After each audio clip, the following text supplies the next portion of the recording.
আমি বাংলাদেশে যাচ্ছি, আমার সাথে জলসাও মনে হয় একটা আছে ওনার সাথে, আমার সাথে একটা জলসা আছে মনে হয়, বলছিল আমার ম্যানেজার আমি 13 দিন থাকবো বাংলাদেশে, খুব তাড়াতাড়ি যাচ্ছি, দোয়া রাখবেন।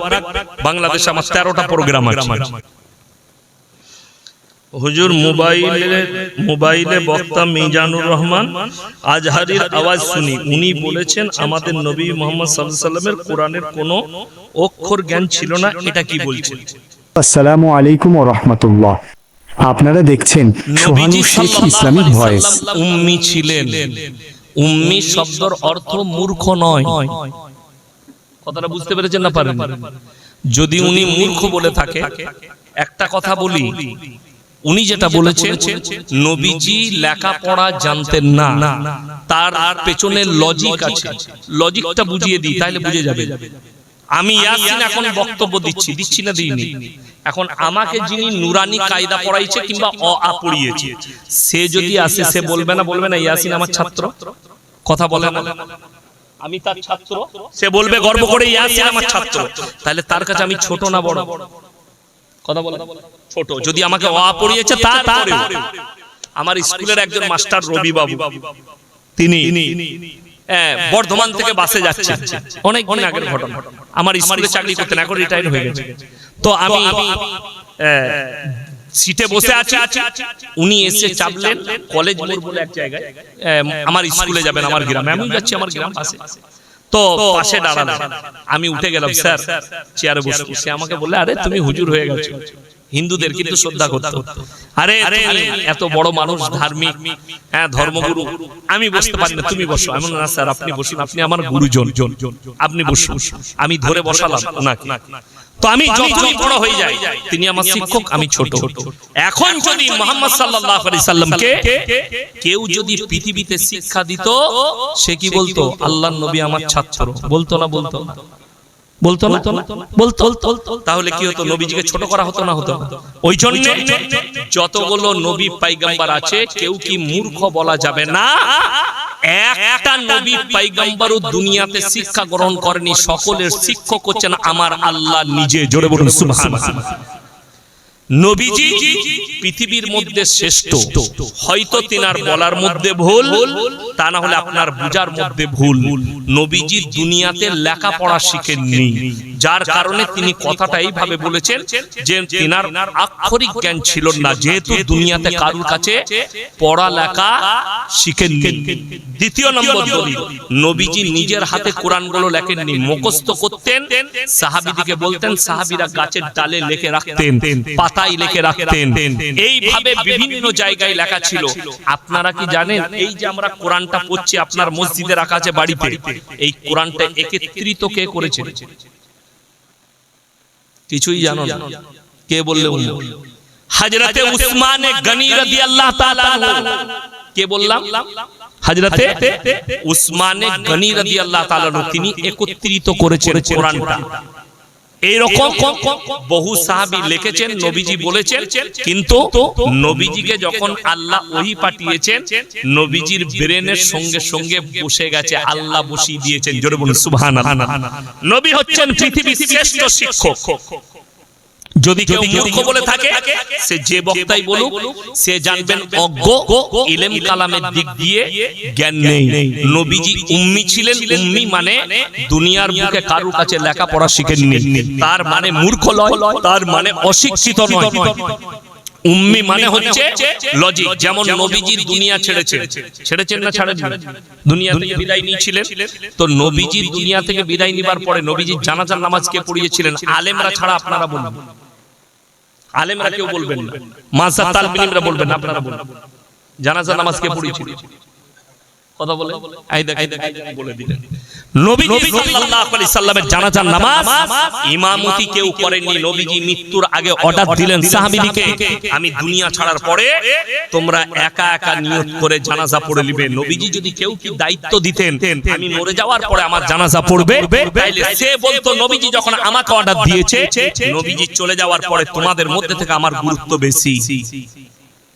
এই অনেকজন আমাদের দেশে দেখতে পাবেন বলে বেড়াচ্ছে, কেউ বলছে আমি আওলাদে রাসূল।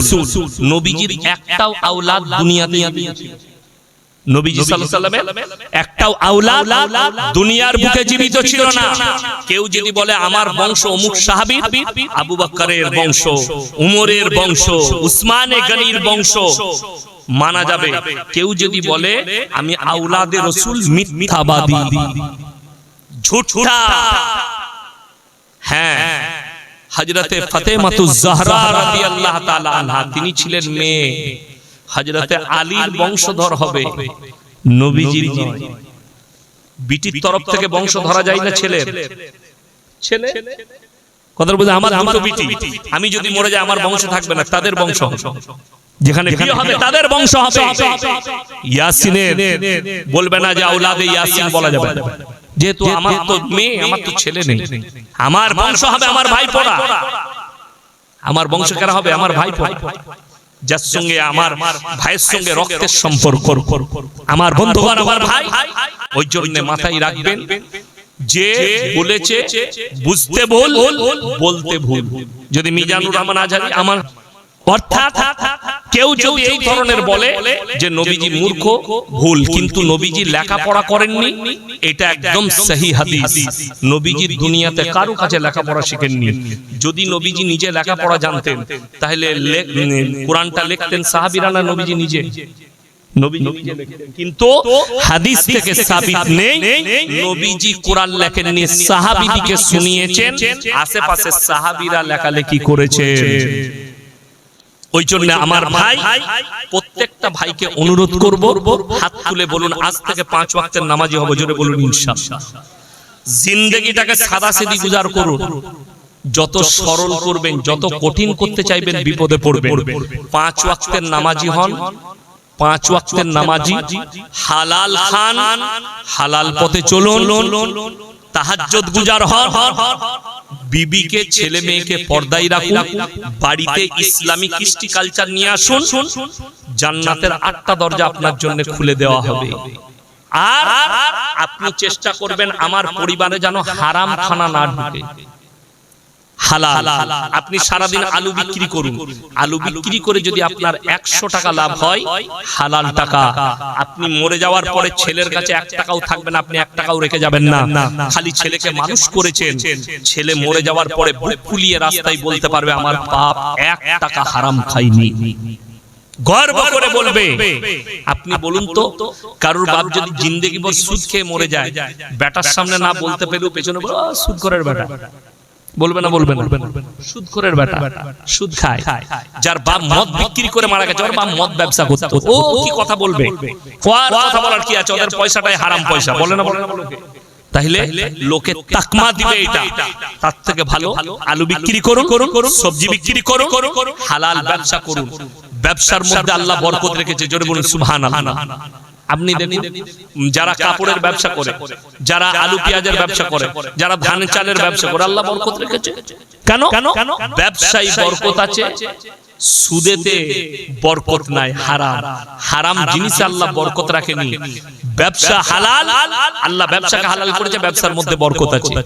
আল্লাহ তাআলা আমাদের সকলকে কবুল করুক, আজকের রাত্রিকে কবুল করুক, আজকের জলসাকে আল্লাহ কবুল করে আজকের আমাদের হাজিরিকে কবুল করুক। হায়াত বাকি, মুলাকাত বাকি। তবে শেষে একটা কথা বলবো,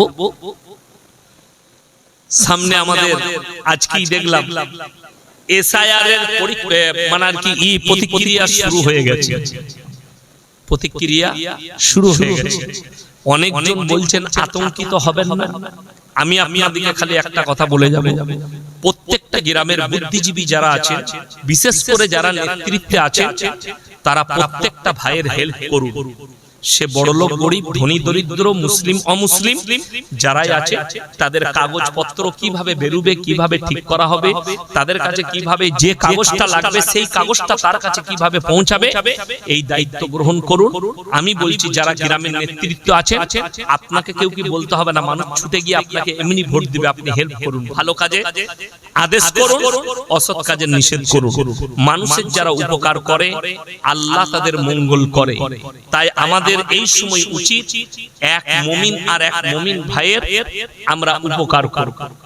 আমি আজকে নয়, আজ থেকে 1 মাস আগে আমার এলাকার সমস্ত 2002 এর সমস্ত বুথের ভোটার লিস্ট আমি আপলোড করে নিয়েছি। সমস্ত ভোটার লিস্ট আমার কাছে আপলোড আছে 2002 কোথাকার? আমার গলসি থানার আমার শ্বশুর এলাকার। কেন করেছি? কোন মানুষ যদি চায়, কালকে রাত্রি 12টার পর থেকে ডিলিট করে দেওয়া হয়েছে সরকারি তরফ থেকে, আর পাবে না কেউ আপলোড করতে। এরপর গেলে আপনাকে যেতে হবে কোথায়?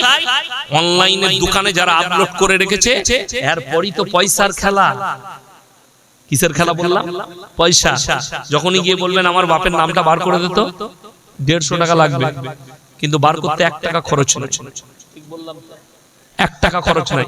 হ্যাঁ, আপনাকে 2 টাকা লাগবে জেরক্সের পেপারটার জন্য, 2 টাকা, কিন্তু লাগবে 200 টাকা। যেহেতু আপনি আপলোড করেননি, আমি অনুরোধ করব মানুষের সুযোগে সদ্ব্যবহার করো না। আল্লাহ কিন্তু ওই টাকায় বরকত দিবেন না, ওই টাকায় বরকত দিবে না। কোন কম্পিউটারওয়ালা, কোন দোকানওয়ালা সে যদি মনে করে মানুষ এখন বিপদে পড়েছে, আমি যদি 500 চাই 500 দিয়ে দিবে, তুমি টাকাটা ইনকাম করবে হারাম।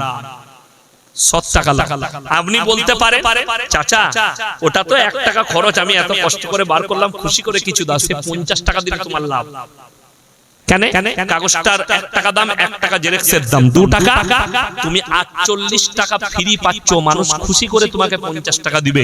কিন্তু যদি তুমি 500 টাকা লাও, আমি আমার জানের ধাদসে কাগজের প্রয়োজন, আমি 500 টাকা তো দিয়ে দেবো, কিন্তু আমার মনে মনে কষ্ট হবে। 500টা টাকা দিলি 2 টাকার বদলে, ওই টাকাটা তোমার ভোগ হবে না, আল্লাহর কাছে হিসেব দিতে হবে কিয়ামতের দিনে। হক মানুষের কেউকে আতঙ্কিত করবেন। আল্লাহর কৃপায় একটা কথা মাথায় রাখবেন, যে খাল কাটে নিজের জন্য খাল কাটে। কথাটা বুঝতে পারেন? সমঝদারোं के लिए इशारा काफी है। যারা সমঝদার হবে আমার কথা তারা বুঝতে পেরে গেছে যে খাল কেটেছে সে নিজের জন্যই কেটেছে, আমাদের জন্য নয়। খালটা নিজের জন্যই কেটেছে। তবে আমাদের ইচ্ছা যে বাংলাদেশি আছে তাকে তাড়িয়ে দাও, অসুবিধা কিচ্ছু নেই। কিন্তু আমি বলছি যার কাগজপত্র আছে, যে সত্যিকারী দেশের নাগরিক অথচ তার নামটা এসআইআর 2002 এর লিস্টে নেই, আপনারা তাকে হেল্প করুন, তার কাগজপত্র বার করুন। আর অনুরোধ করে যাচ্ছি সবাই আল্লাহর উপরে ভরসা রাখবেন। আল্লাহ যেটা করবে মঙ্গলের জন্য করবে। সকলে জোরে বলুন ইনশাআল্লাহ। আল্লাহর উপরে ভরসা রাখবেন, জোরে বলুন ইনশাআল্লাহ। আল্লাহই হচ্ছে আমাদের সবথেকে উত্তম পন্থা, উত্তম চাওয়া। চাইলে আল্লাহর কাছে চাইবেন, আল্লাহ যেটা করবেন সেটাই আপনার জন্য মঙ্গল হবে। আমিন। ওয়া আখিরু দাওয়ানা আনিল হামদুলিল্লাহি রাব্বিল আলামিন। সবাই দরুদ শরীফ পড়ুন। আল্লাহুম্মা সাল্লি আলা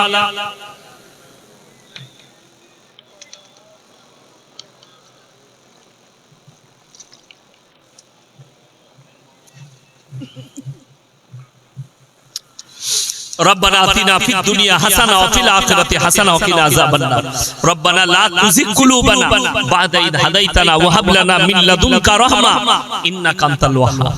ইয়া আল্লাহ, আমরা গুনাহগার, খাতাকার, বদকার, সিয়াকার, গুনাহকে maaf করে দাও, খাতাকে দরগুজার করে দাও। আমাদের সকলকে তুমি পরহেজগার, মুত্তাকি, দিনদার বানিয়ে নাও। ওগো আল্লাহ, সর্বপ্রথম দোয়া করব এই গ্রামের যে ভাই অ্যাক্সিডেন্ট হয়ে দুনিয়া ছেড়ে চলে গেছে, আল্লাহ তুমি তার সব দুনিয়ার জীবনের গুনাহকে মাগফিরাত করে দাও, তার পরিবারকে সবরে জমিল দান করো। ইয়া আল্লাহ, তার স্ত্রী থেকে মা বাপ ভাই বোন যারা আছে তাদেরকে সবরে জমিল দান করো। আল্লাহ, কবরে যাওয়ার পর তার কবরকে আসান করে দিও। ইয়া আল্লাহ, তার কবরের দিকে জান্নাতুল ফিরদৌসের দরজা খুলে দাও।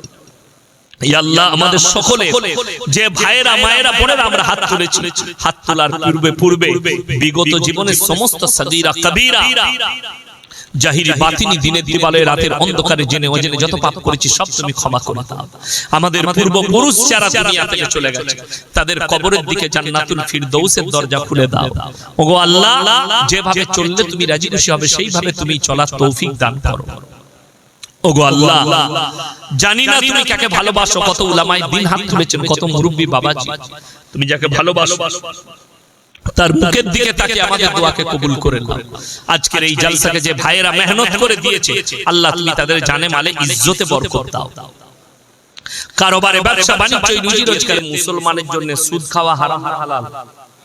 জোরে বলে হারাম। তাইলে এই শ্যামপুর থানায় একটাও মুসলমান সুদ খায় না, কথা বলে না। 20% ধরুন, 20%, 80টা বাদ দেন, আমি উল্টি দিলাম 20%। এখন সুদ খাওয়া যদি ইসলামে হারাম হয়, আপনি বলবেন কোরআনে কি আছে? কোরআন কি বলছে শুনেলেন? ওয়া হালাল্লাহুল বাইয়া ওয়া হারামার রিবা, আমি সুদকে হারাম করেছি, ব্যবসাকে হালাল করেছি। রাসূলের হাদিস, কেউ যদি 1 টাকা সুদ খায় নিজের মায়ের সঙ্গে 36 বার জিনা করার সমান পাপ হবে, বলে নাউজুবিল্লাহ।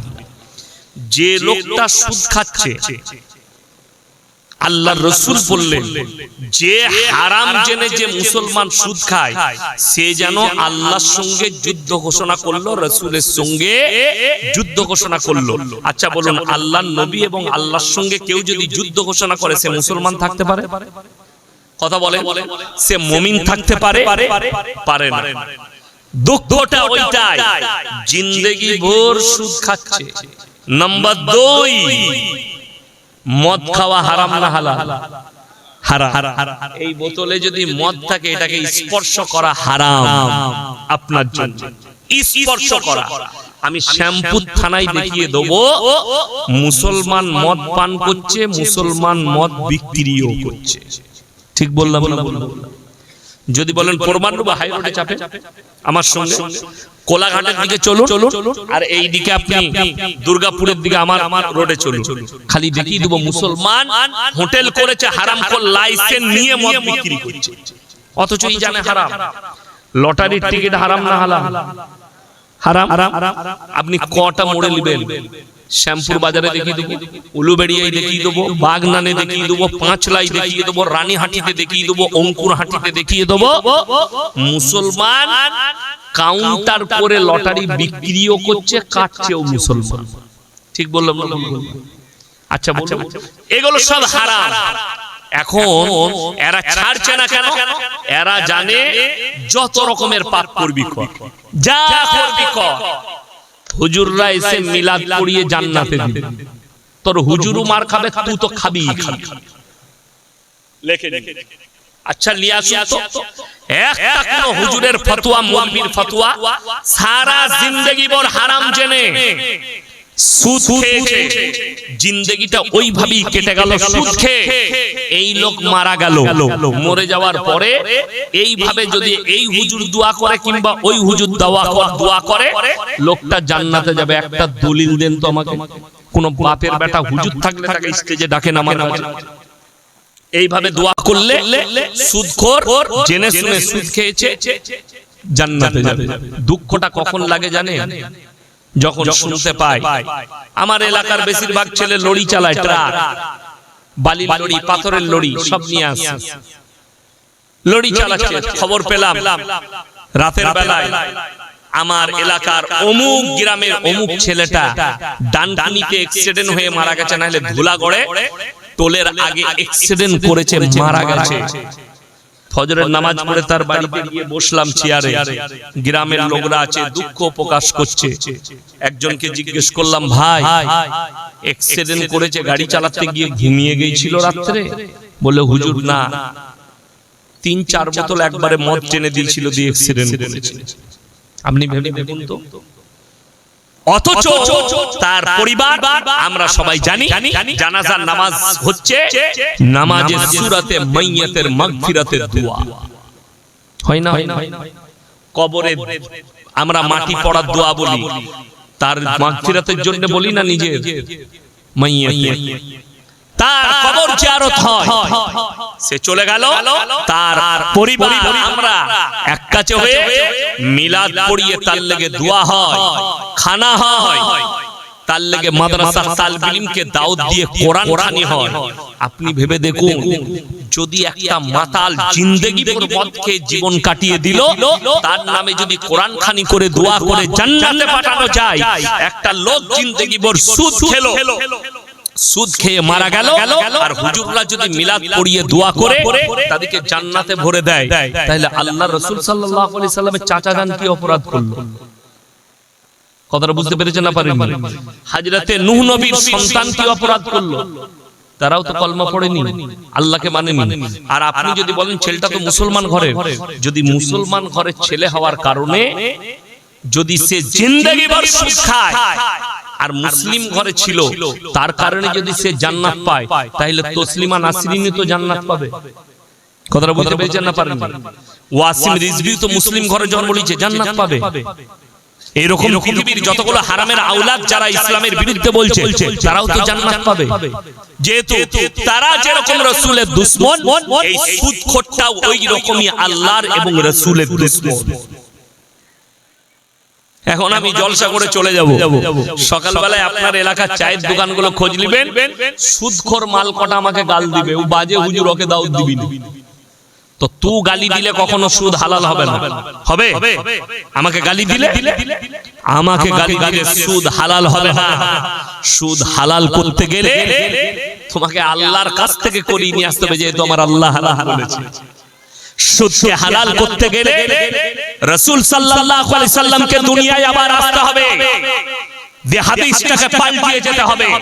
তা না হলে তোমার কোন বাপের বেটা মৌলবীর হিম্মত আছে হাদিসটা বুখারী, তিরমিজি, আবু দাউদ, ইবনে মাজাহ থেকে কেটে দিতে? দেখছি কত বড় পাওয়ার আছে তোমার বাপের বেটা মৌলবী। দুঃখটা ওইটাই, আপনাদিকে দলিল দেব, বাপ দাদার গল্প আমি কোন জলসায় বলি না, আমার বাপের পরিচয়ও আমি দিতে যাই না, বংশ পরিচয় দিতে যাই না।